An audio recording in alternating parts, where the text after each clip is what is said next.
Peste negra.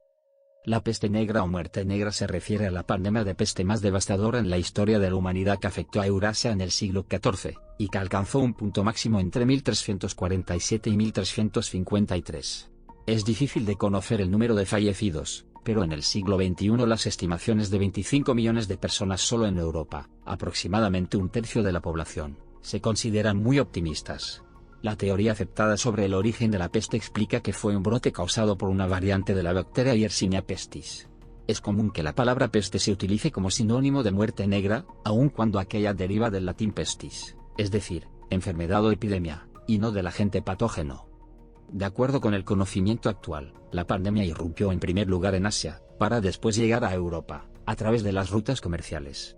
Introducida por marinos, la epidemia dio comienzo en Mesina. Mientras que algunas áreas quedaron despobladas, otras estuvieron libres de la enfermedad o solo fueron ligeramente afectadas. En Florencia, solamente un quinto de sus pobladores sobrevivió. En el territorio actual de Alemania, se estima que 1 de cada 10 habitantes perdió la vida a causa de la peste negra. Hamburgo, Colonia y Bremen fueron las ciudades en donde una mayor proporción de la población murió. No obstante, el número de muertes en el este de Alemania fue mucho menor. Las consecuencias sociales de la muerte negra llegaron muy lejos. Rápidamente se acusó a los judíos como los causantes de la epidemia por medio de la intoxicación y el envenenamiento de pozos. En consecuencia, en muchos lugares de Europa se iniciaron pogromos judíos y una extinción local de comunidades judías.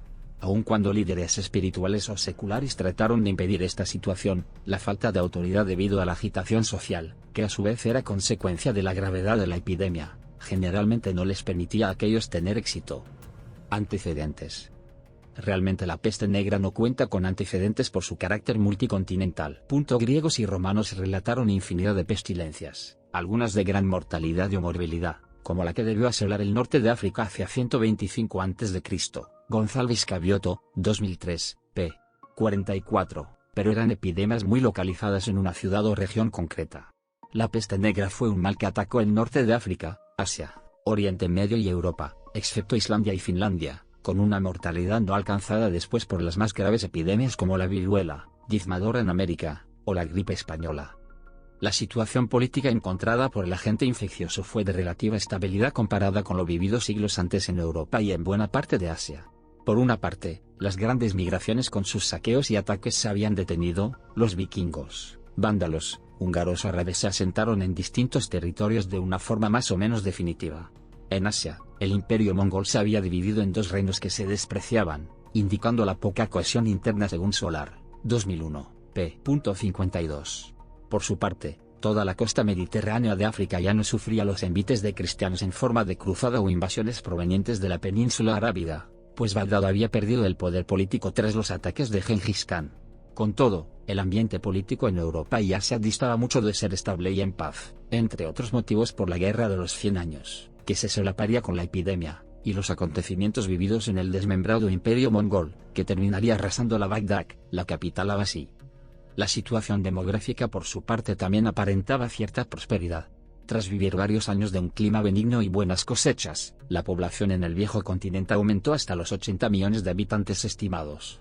A esto también contribuyeron las nuevas técnicas y artes agrarias. Walter de Henley, 1971, indicaba varias como el empleo de caballos en lugar de bueyes, la utilización del arado con reja de hierro, y la división de la tierra en 3 cultivos en lugar de 2, lo que se denomina cultivo de alternancia trienal. Sin embargo, esta situación tan benigna cambió en torno al 1300. Autores como Jacques Le Goff, 2002, p. 264 y siguientes, indicaban que dicho modelo comenzó a presentar signos de agotamiento por la necesidad de más tierras y más caballos disponibles para lograr alimentar a toda la población. El cultivo trienal no lograba regenerar totalmente los campos. Tampoco el ganado tenía pastos suficientes, por lo que continuó la desforestación, y esta la reducción de lugares para la caza con la subsiguiente reacción de nobles. Estos problemas convergieron o fueron decausados por la conocida como Pequeña Edad de Hielo, según investigadores como Brian Murray Fagan, 2008, que debió comenzar hacia 1300, produciendo una disminución en las cosechas, con el consiguiente incremento de hambrunas o malnutrición. Por tanto, la epidemia encontró a 2 o más generaciones debilitadas desde la infancia por estos sucesos. La economía por su parte había recibido cierto empuje debido a las buenas producciones agrarias, a la reanudación constante de las caravanas comerciales por la ruta de la seda gracias al control territorial de los mongoles y, dato de gran importancia para la propagación de la enfermedad, la mejora de las técnicas de navegación y construcción de navíos, con las que poder transportar cargamentos de gran tamaño desde puertos en Mar Negro del Mediterráneo hasta Barcelona, Marsella o las ciudades italianas. Este aumento de la riqueza se puede constatar en las construcciones de importantes catedrales europeas cada vez más grandes y más altas. En el aspecto social, la llamada época del gótico trajo el crecimiento de las ciudades respecto del campo, así como el progresivo desprecio a las personas que no vivían en ellas, como eran los buhoneros, los pastores trashumantes y los gitanos que aparecen por primera vez en la historia de Occidente. Otro cambio importante en las consecuencias traídas por la peste fueron las costumbres de diferenciar a los grupos sociales por la indumentaria. Así la casada, la soltera y la barragana pasarían a vestir de forma diferente, también los cristianos de los judíos, para desgracia de estos últimos. Por lo que a la ciencia se refiere, realmente no existía como tal.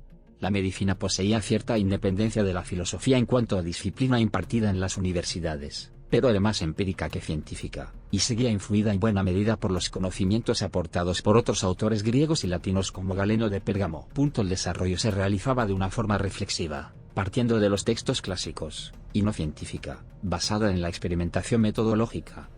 Por último, la religión seguía unificando a Europa bajo la Iglesia católica, si bien existía cierta desafección debido al traslado de la corte papal a la ciudad francesa de Aviñón, y al consentimiento de Clemente VI a la hora de perder su autonomía en aras de la seguridad brindada por el rey Felipe VI de Francia, como lo habían hecho los 3 pontífices anteriores en el papado de Aviñón.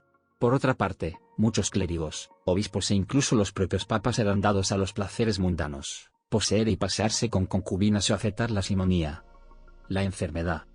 No termina de haber acuerdo entre los historiadores, médicos y biólogos sobre qué agente infeccioso causó la enfermedad, por lo tanto, no hay consenso si fue o no una variedad de la peste bubónica u otra enfermedad distinta, como el carbunco, la llamada peste negra. En aquel tiempo la medicina no estaba preparada, no ya para tratar la enfermedad, ni tan siquiera para investigarla, pese a los heroicos esfuerzos y sacrificios de personas como Juan Tomás de Porcel. No obstante, la mayoría de variedades de Yersinia pestis se han encontrado en China, lo que sugiere que la epidemia podría haberse originado en esa región. Síntomas y mortalidad. Varios cronistas de la época indican la brusquedad con la que aparecían los síntomas. Una persona podía estar sana por la mañana, y tener fiebre alta por la tarde para morir al llegar la noche. Según la literatura médica y de otra índole, los afectados padecían todos o varios de los siguientes síntomas según Giovanni Boccaccio, 2013, y otros autores. Aún con todo, Giovanni Boccaccio y otros autores describen un tipo de peste casi asintomático que provocaba la muerte a las 14 horas aproximadamente. El calificativo negra se debe a las manchas, bubones y al aspecto producido por la gangrena en los dedos de manos y pies. La connotación de mal olor que posee la palabra peste la dieron los hedores emanados al romperse los bubones, ganglios linfáticos inflamados. Según varios testimonios, el surgimiento de dichos bubones y de las manchas negras terminaba con la muerte del paciente en la inmensa mayoría de los casos. Desde notar los primeros síntomas hasta producirse la defunción pasaban 5 días habitualmente. Por medio del ensayo y el error, las autoridades de distintas ciudades llegaron a la conclusión de que la enfermedad tardaba no más de 39 días en aparecer, y los que lograban sobrevivir no volvían a contagiarse nuevamente. Esto se infiere de los 40 días que pasaban viajeros y navegantes confinados a la llegada de algunas ciudades italianas. Científicos del siglo XXI indican que la enfermedad podría tener un periodo de incubación no contagioso de unos 10 o 12 días. A este seguiría un periodo de latencia asintomático, pero contagioso de unos 20 o 22 días. Posteriormente aparecerían los síntomas y la enfermedad mataba en 4 o 5 días más. De ser así, este periodo de incubación y latencia tan largo sería una de las causas que permitió su rápida propagación. Benedicto, 2004, p. 9, reconoce lo poco preciso de las fuentes disponibles sobre población existente y, por tanto, el porcentaje de afectados y de muertos. Los documentos más fiables son censos con fines recaudatorios que no tienen en cuenta la población exenta de impuestos por distintos motivos. Pese a todo, indica que la peste negra pudo presentar una mortalidad del 80%, extrapolando datos de la epidemia padecida en Cantón hacia 1894. El agente infeccioso. Hasta el siglo XIX no había una propuesta sólida sobre qué organismo habría causado tal mortalidad sin comparación. Sin embargo, ese consenso se rompió en la década de 1980, y en el siglo XXI aún perduran las discrepancias por distintos motivos. A principios del siglo XXI, no existía consenso sobre si la peste negra fue una enfermedad emergente o reemergente. Para Christopher Duncan pertenecería al primer tipo proveniente quizá de mamíferos africanos. Para Ole J. Benedictou, 2004, p. 66, sería del segundo, detenida durante siglos como consecuencia de la interrupción comercial con África y Oriente Medio debido a la caída del Imperio Romano. La Yersinia pestis. En 1894 el gobierno francés envió a Alexandre Yersin y al japonés Kita Satoshi Basaburo hasta la colonia británica de Hong Kong para enfrentar una epidemia que se había llegado a la provincia de Cantón ese año, y causaba un 80% de mortalidad en los chinos afectados. Por supuesto, una epidemia así alertó a las naciones occidentales por la disminución del comercio, y el peligro de que dicha plaga llegase a las distintas metrópoli, por lo que destinaron gran cantidad de recursos para indagar sobre la misma. Al examinar a los afectados, ambos científicos comprobaron que desarrollaban un bubón de color oscuro, parecido a las representaciones de San Roque. Yersin escribió una carta a su familia en Gran Bretaña mostrando su regocijo por haber encontrado la enfermedad causante de la Gran Muerte. Sus informaciones serían publicadas en una revista científica con el título La peste bubónica a Hong Kong. El Dr. Yersin indicó como posible vehículo de transmisión del mal a las ratas. Cuando la epidemia llegó a la India en 1905, las autoridades coloniales crearon la Comisión de la India para la investigación de la peste con algunos de sus mejores especialistas, entre los que incluyeron al entomólogo W. Glenn Liston, quien llevaba estudiando las pulgas 2 años antes. Según comprobaciones de Liston, la bacteria mataba a las ratas negras, anfitrión natural de las pulgas Xenopsia cheopis. Estas, al verse privadas de su anfitrión, se veían obligadas a buscar otro del que alimentarse, como los seres humanos. Al hacerlo inoculaban el patógeno. Cuando el humano moría, la colonia de parásitos que se habían criado alimentándose de su sangre podía infectar a otros humanos u otras ratas. Además del bubón, los datos que avalan el contagio por pulgas de la rata negra eran: la teoría de las ratas y la Yersinia pestis cuenta con el mayor número de partidarios, tanto entre profesionales sanitarios, como puede ser el caso de Luis San Juanes, a Rafael Nájera, Grant Munio Kincaid, y también historiadores como María Jesús Fuentes, 2008, Enrique González Cavioto, 2003, Ole J. Benedictou, 2004. Otro u otros patógenos. El biólogo, zoólogo y experto en ratas Graham Twigg, 1985, publicó que la peste bubónica no pudo ser la causante de la peste negra por razones como: esta hipótesis le defienden entre otros por el propio Twigg, 1985, Samuel Cohn o Christopher Duncan. Expansión de la enfermedad de la vez es calificado peor desastre biológico de la historia de la humanidad, posee un origen desconocido. En India y China no hay datos de una epidemia especialmente relevante hacia el siglo XIV, en este último país la referencia más antigua data del siglo VII, pero como descripción sintomática, no epidémica, y en la Gran Enciclopedia de China no se menciona hasta la década de 1640, pese a que el INTEGU, 1936, p. 47, atribuye un origen chino a la enfermedad hacia 1346. Por lo tanto, solo existen hipótesis sobre si apareció en el desierto de Gobi o en su llamada patria ancestral, es decir, los actuales Yemen, Kenia y Uganda. Los árabes dan referencias de primera mano, y en especial Abu al-Sumari ibn al-Wardi, quien indica que la epidemia surgió en la Tierra Oscura, pero sin precisar. El también musulmán Muhammad al-Makrizi es más detallado al indicar su aparición en Kanato a lo largo del año 742 de la Égira, 1341-1342 después de Cristo. Es Gabriele de Musis quien da un lugar exacto para constatar la propagación de la plaga cuando nombra a la ciudad de Kaffa como el primer foco, y cuenta la historia según los ejércitos mongoles que asediaron el enclave genovés lanzando cadáveres infectados con catapultas dentro de la ciudad para propagar la enfermedad y acelerar su caída. Sí se tiene constancia de que la enfermedad salió en barco de dicha colonia genovesa en la península de Crimea, en octubre de 1347, y llegó a Mesina a finales de dicho año. Algunos barcos no llevaban a nadie vivo cuando alcanzaban las costas. En 1347 sucedió una guerra entre el reino húngaro y el napolitano, puesto que el rey Luis I de Hungría reclamaba el trono luego del asesinato de su hermano Andrés, quien murió asesinado por su propia esposa, la reina Juana I de Nápoles. De esta manera, Luis condujo una campaña militar que coincidió con el estallido de la peste negra.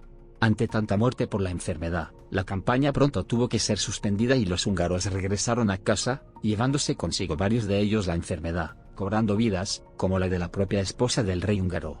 Así, la peste se extendió desde Italia por Europa afectando territorios de las actuales Francia, España, Inglaterra, en junio de 1348, y Bretaña, Alemania, Hungría, Escandinavia y finalmente el noroeste de Rusia.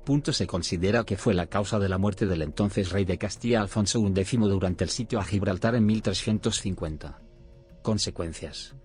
La información sobre la mortalidad varía ampliamente entre las fuentes, pero se estima que entre el 30% y el 60% de la población de Europa murió desde el comienzo del brote a la mitad del siglo XIV. Aproximadamente 25 millones de muertes tuvieron lugar solo en Europa junto a otros 40-60 millones en África y Asia. Algunas localidades fueron totalmente despobladas y los pocos supervivientes huyeron y extendieron la enfermedad aún más lejos. La gran pérdida de población trajo cambios económicos basados en el incremento de la movilidad social según la despoblación erosionaba las obligaciones de los campesinos, ya debilitadas, a permanecer en sus tierras tradicionales. La peste provocó una contracción del área cultivada en Europa, lo que hizo descender profundamente la producción agraria. Esta caída llegó a ser de un 40% en la zona norte de Italia, en el periodo comprendido entre 1340 y 1370. La repentina escasez de mano de obra barata proporcionó un gran incentivo para la innovación que ayudó a traer el fin de la Edad Media. Algunos argumentan que dio pie al Renacimiento, a pesar de que el Renacimiento ocurriera en algunas zonas, tales como Italia, antes que en otras. A causa de la despoblación, sin embargo, los europeos supervivientes llegaron a ser los mayores consumidores de carne para una civilización anterior a la agricultura industrial. La peste negra acabó con un tercio de la población de Europa, y se repitió en sucesivas oleadas hasta 1490, llegando finalmente a matar a unos 25 millones de personas. Ninguno de los brotes posteriores alcanzó la gravedad de la epidemia de 1348. Interpretación histórica. Al margen del análisis de sus causas obvias, tales como la presencia del bacilo Yersinia pestis, los historiadores han buscado, desde diversas perspectivas, el significado de este gran acontecimiento. Corrientes herederas del marxismo y estudiosos como Guibo atribuyen a esta epidemia el papel de demostración de la crisis del sistema feudal. Sin embargo, también murieron muchísimos representantes de la nobleza. Reyes como Alfonso XI de Castilla o Juana II de Navarra murieron de peste negra, así como Margarita de Luxemburgo, la reina consorte húngara esposa de Luis I y Felipa de Lancaster, la reina consorte portuguesa de Juan I de Portugal. Lo que contradice la teoría de Guibois, ya que no era la pobreza el lugar exclusivo donde atacaba la peste, sino que nadie estaba a salvo. Así, el gran crecimiento demográfico que el mundo feudal había vivido durante la plena Edad Media había puesto en cultivo tierras cada vez de menor calidad y de bajo rendimiento, lo que provocó una paulatina caída de la productividad y una creciente malnutrición. En este contexto llegó un bacilo que en otra situación habría sido recibido con fuertes defensas fisiológicas y no habría provocado gran mortandad, pero que esta vez encontró un sistema inmunitario debilitado. El principal medio de contagio de la peste eran las picaduras de las pulgas, que campaban a sus anchas en una sociedad con tan poca higiene como la medieval. Pese a que es difícil constatarlo con una enfermedad que afectó a tantas personas de todo tipo y condición, sí que parece que determinadas ocupaciones estaban más expuestas a padecer peste que otras, siendo más peligroso ser comerciante de paños. Las pulgas se esconden entre los tejidos, que, por ejemplo, herrero. De hecho, pronto se dieron cuenta del peligro de las vestiduras, y entre las primeras medidas que se emplearon en Europa para evitar el contagio fue el de quemar la ropa de los infectados o prohibir la entrada de cargamentos de tejidos en las ciudades. Incluso en algunas ciudades se permitía la entrada al viajero solo después de haberse deshecho de las ropas que se traía puestas, cambiadas por otras seguras prestadas por la propia ciudad. Véase también. Notas. Referencias. Bibliografía. Enlaces externos. Bibliografía. Enlaces externos. Bibliografía. Enlaces externos.